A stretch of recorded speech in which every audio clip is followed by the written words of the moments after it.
Donc, notre prochaine invitée, notre prochaine conférencière, en est déjà à sa deuxième participation aux Rencontres du patrimoine. Il s'agit aussi de sa deuxième conférence. Patricia Forget est historienne de l'art, muséologue et archiviste universitaire. Première archiviste engagée à l'UQO. Asseyez-vous confortablement pour écouter sa communication sur le secret du fauteuil d'Alexandre Taché. Accueillons Patricia Forget.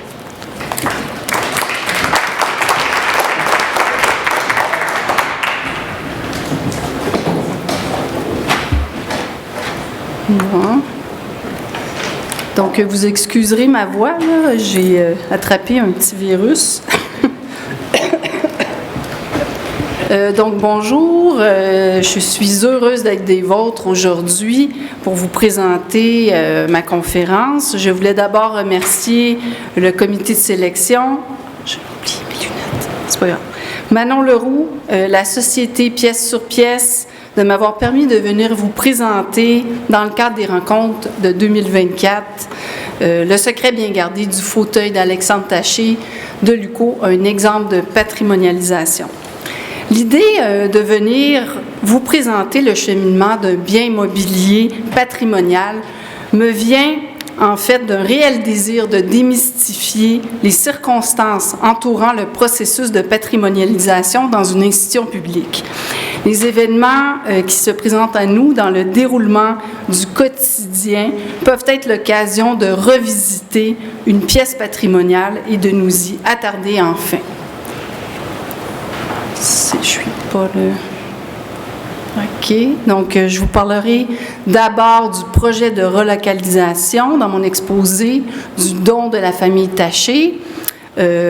Présenterai très sommairement M. Alexandre Taché, la restauration de M. Craig Kelly et finalement le secret, parce que je n'aurai pas le temps pour les secrets aujourd'hui. Donc, le projet de relocalisation qui a pas eu lieu finalement, pas encore, peut-être un jour, mais l'idée du projet, c'est vraiment en 2019 à l'UQO. Les gens avaient en tête d'effectuer un agrandissement de la salle du conseil d'administration. Donc, on voit ici où est située la salle du conseil, qui est dans le deuxième étage de l'aile administrative, l'aile. Et on voit le fauteuil, mais pour être plus concret, le fauteuil, présentement, est situé face à la salle. Donc, c'est comme si moi, je me situais dos à la salle du conseil. Donc, on agrandit la salle automatiquement. Il faut modifier l'emplacement puisque le fauteuil est face au corridor.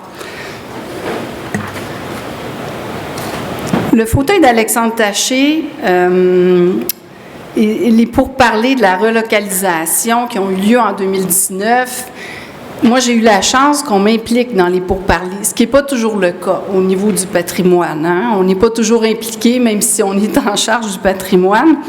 Donc, à l'époque, monsieur, qui est encore ici maintenant, monsieur Gilles Mailloux, directeur de la DCR, m'avait impliqué dans les pourparlers. Il y avait également monsieur André Giroir, qui était secrétaire général, et monsieur Denis Harrison, qui était recteur à l'époque. Donc, mes connaissances du fauteuil étaient quasi nulles, étant donné que c'est vraiment un objet qui appartient au service des terrains bâtiments. Donc, moi, je le connaissais peu, à part où il était situé, l'emplacement. Ce fut donc l'occasion pour moi d'effectuer des recherches dans les archives, étant donné que je suis archiviste et muséologue pour l'institution. Et voici la résolution que j'ai trouvée rapidement, étant donné aussi un projet que j'ai entrepris avec le secrétariat général pour rendre accessible l'ensemble des résolutions par la reconnaissance de caractère. Donc, ça sert toujours d'être en gestion de l'information également. Rapidement, en fait, on a pu trouver une résolution où on indique d'un que cet édifice a toujours été nommé pavillon Alexandre Taché. Donc, dans les... ce qu'on dit, c'est qu'on prénomme usuellement. Donc, dans les us et coutumes, c'était l'habitude de le faire. Et aussi, l'autre piste, là, je vois monsieur Michel Prévost qui était justement présent à la cérémonie, mais moi, je ne savais pas qu'il y avait eu une cérémonie le 14 mai 1997. Donc, ce fut déjà là un indice pour moi de retrouver l'emplacement. Moi, je viens également du Musée canadien des civilisations, donc j'ai fait vraiment rapidement le tour, je dirais. J'ai fait quelques recherches sur le terrain. Ce que j'appelle des recherches sur le terrain, c'est d'aller voir la communauté, les gens. Et rapidement, on m'a bien indiqué que le fauteuil n'était pas à l'emplacement d'origine. Donc, lorsque vous avez eu votre dîner ce midi, vous auriez vu le fauteuil à l'Agora qui n'existe plus. C'est une Agora qui a été modifiée il y a quelques années, bien avant ma venue. Le don de la famille Taché. Donc, après quelques recherches dans les archives institutionnelles, j'ai retrouvé dans la série de la Direction des communications les photographies de l'événement. On voit ici quelques-unes des photographies. Naturellement, je n'ai pas tout mis parce que je n'aurais pas eu le temps de vous en parler. Mais on voit à votre gauche Alexandre Taché, fils, naturellement, que le père était déjà décédé à l'époque. Et on a à droite Francis Wright, qui était le premier recteur de l'UQO, mais à l'époque, qui était le troisième recteur de l'UQAC, parce que tout ça se passe à l'UQAC. C'était, en fait, la désignation officielle du pavillon Alexandre Taché en l'honneur de feu Alexandre Taché. Donc, il s'agissait non seulement d'un don, mais également d'une désignation officielle. Donc, le fauteuil voulait dire beaucoup plus qu'uniquement un don. Il voulait vraiment officialiser le nom du pavillon. Je vous présente aussi le protocole d'entente qu'on a pu retrouver et qui n'indique bien que c'est Mme Alexandre Taché qui était propriétaire légale qui a fait le don. Donc, c'est pour ça qu'on la retrouve sur la majorité des photographies. Ça expliquait bien, en fait, le protocole expliquait bien, les résolutions aussi, pourquoi et dans quel ordre se retrouvaient les photographies. Parce que les photographies n'avaient pas encore été traitées à l'époque. Donc, on l'envoie en train de signer, en train aussi de découvrir le socle sur lequel l'habitacle, qui est toujours le même, le fauteuil Alexandre Taché lors de la donation et la signature officielle avec, on voit, ça dépend, on voit mieux ce côté-là avec la luminosité. Donc, Alexandre Taché. Et ici, on peut apercevoir ce que ça avait l'air vraiment à l'époque. Donc, c'était vraiment directement où il y a le couloir. Donc, on arriverait directement là, à côté de la Coopsco. C'est quand même assez surprenant. Ici, je vous présente, avant de passer à l'étape suivante, la famille de feu Alexandre Taché.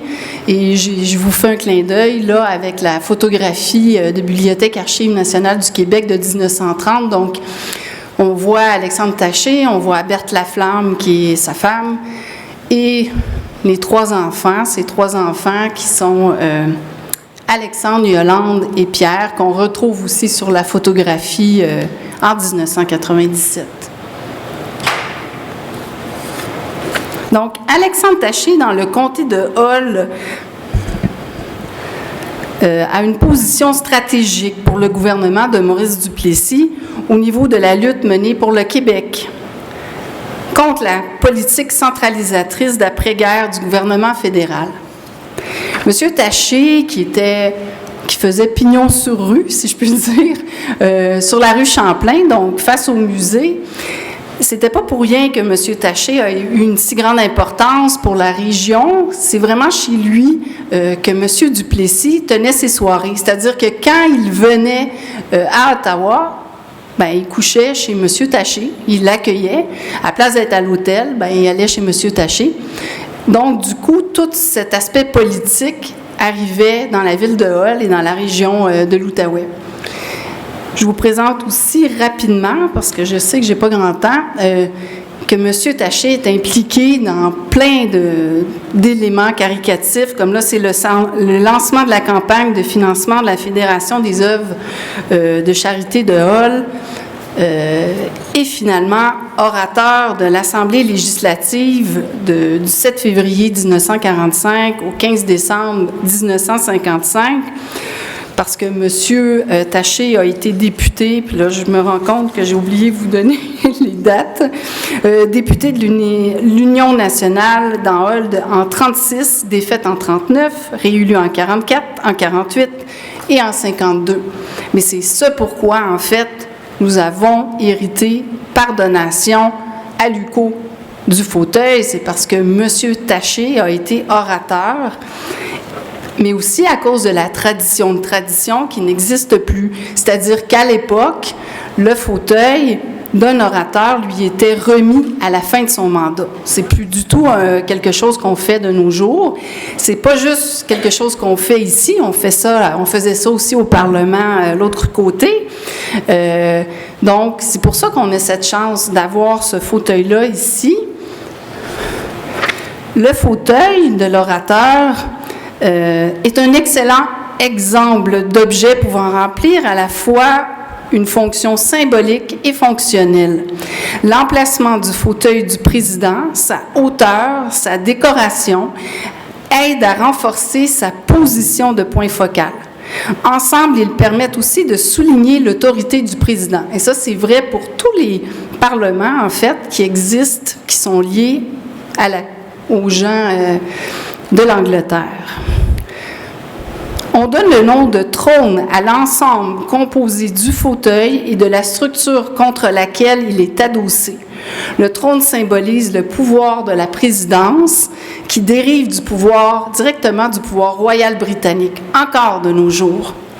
À partir de 1968, au Québec, on francise plusieurs termes parlementaires qui étaient des emprunts à l'anglais. Donc, l'Assemblée législative devient Assemblée nationale. Orateur devient président, greffier devient secrétaire général. Par conséquent, le fauteuil de l'orateur Alexandre Taché deviendrait le fauteuil du président de l'Assemblée nationale s'il était actuel. La restauration par M. Craig Kelly. En février 2020, donc à cause des projets de relocalisation, le fauteuil Alexandre Taché fut transporté à Toronto dans les mains expertes de M. Craig Kelly, conservateur-restaurateur spécialisé en meubles. Ce qui est très rare au Canada, il y a peu de spécialistes en restauration. Il est membre de l'Association canadienne de restaurateurs professionnels. M. Craig Kelly a effectué les restaurations du fauteuil. Les traitements de conservation peuvent aller d'une stabilisation minimale à des restaurations étendues. Dans le cas de certaines pièces, dans le cas du fauteuil Alexandre Taché, il y a une stabilisation de certaines pièces de la structure parce qu'il était utilisé dans les collations des grades. Hein. Il transportait ici à l'UQO le fauteuil. Donc, c'est sûr que la structure avait besoin d'être stabilisée. L'ajout de pièces manquantes et la restauration étendue a été effectuée au niveau du vernis. On peut voir à quel point il y a une opacité qui s'est faite au niveau du vernis. Si je vous montre un peu, ça, c'est plus difficile quand on le voit à l'écran, mais on voit en 97 ce que c'est devenu en 2019, comment en fait le vernis s'est opacité. Il a créé une opacité. Et en 2021, donc il a fallu qu'il enlève complètement le vernis aux 1 minute. OK. Donc, je vais aller plus rapidement. Les secrets. Le secret. C'est les artistes. Moi, j'ai aussi une formation en histoire de l'art. Donc, on a découvert qui avait conçu le fameux fauteuil. Et c'est monsieur, parce que dans le... Oups, j'échappe tout. Dans le document officiel, on parle de Laurent Vallière, et c'est pas le cas. Il s'agit de Lauréat Vallière. Lauréat Vallière, que je retrouve mon document, ici, est un artiste complet, est un inventeur. Il s'exprimait par le dessin, la peinture et autant sur bois que sur pierre. Il possédait de multiples talents et un esprit de création extraordinaire. En 1912, alors âgé de 22 ans, Lauréat Vallière avait imaginé, conçu et fabriqué sa propre avion. Il fut un pionnier même de l'aviation. C'est aussi un des derniers représentants de la tradition de la sculpture ornementiste sur bois, ce qui fait qu'on enlève le fait d'arrêter de construire les fauteuils pour les orateurs, ça enlève aussi un travail pour ces artistes. Et aussi, c'était vraiment le clou du spectacle, c'est-à-dire quand il était choisi pour faire le fauteuil, c'est vraiment qu'il avait atteint vraiment un sommet dans sa carrière. Il commence à apprendre la sculpture sur bois à l'âge de 15 ans dans l'atelier de Ferdinand Villeneuve, sous l'influence de Villeneuve. Une véritable école est née à Saint-Romuald, où l'on retrouve plusieurs ateliers spécialisés dans l'ameublement et le décor d'église. Sa carrière va s'étaler sur une période de plus de 60 ans. Il va y avoir des œuvres au Québec, en Ontario et même aux États-Unis. Pourtant, personne connaît Lauréat Vallière. Lauréat Vallière, c'est pas lui qui a conçu en fait le fauteuil, c'est qu'une petite partie qu'on a pu découvrir à cause de la restauration. C'est la petite partie en haut qui a été demandé par Alexandre Taché. C'est Alexandre Taché, en fait, qui avait ce bon goût esthétique. Le fauteuil de son prédécesseur avait cette section-là. En fait, l'entièreté du fauteuil avait été fait par Lauréat Vallière, mais lui tenait à garder la même partie juste en haut. Donc, il a demandé à l'artiste a accepté, elle a travaillé avec Ferland Chrysotome qui ont fait le reste de la chaise. Donc, c'est ce qu'on a découvert à cause de la restauration, parce qu'on a pu démanteler l'ensemble du fauteuil. Et ça, c'est toutes les photographies de M. Craig Kelly qui a fait un rapport exceptionnel là, sur sa restauration. Voici, je pense que je suis dans mes temps. C'est ça, un grand merci puis pour votre attention. Si vous avez des questions, donc je suis là pour y répondre.